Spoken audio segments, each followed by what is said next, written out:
Et alors, un dernier mot sur le fait que c'est une adaptation d'une BD.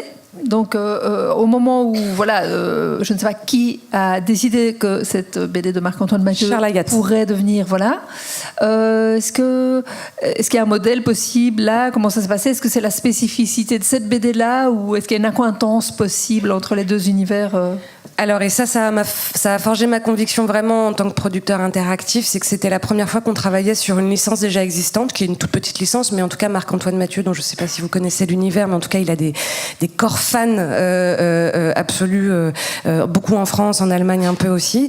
Et en fait, vous avez une facilité que moi j'avais jamais rencontrée jusqu'ici, parce que dans les productions interactives, généralement, vous essayez de créer une marque from scratch, c'est-à-dire vous avez rien, vous avez généralement un sujet, et c'est à vous de vous débrouiller pour faire exister un titre. Là, on avait déjà le livre, et le fait d'avoir le livre entre les mains et de le mettre dans les mains des gens, de nos financeurs comme du public, ça facilite à peu près tout, parce que les gens ont une vision du projet extrêmement rapidement. Donc vous gagnez du temps sur tout le pitch. Le pitch n'était plus à faire, entre guillemets.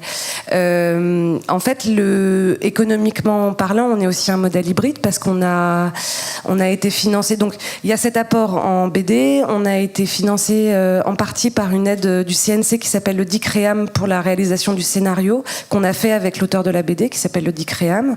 C'est un fonds multidisciplinaire.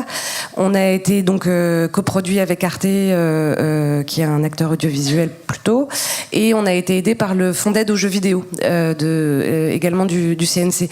Donc dans le modèle économique, il y a aussi exactement la même hybridité, avec ce plaisir-là. En tout cas, en tant que producteur, c'est beaucoup plus facile, et on peut s'interroger sur des vraies questions de forme quand on a déjà une marque et un univers existant.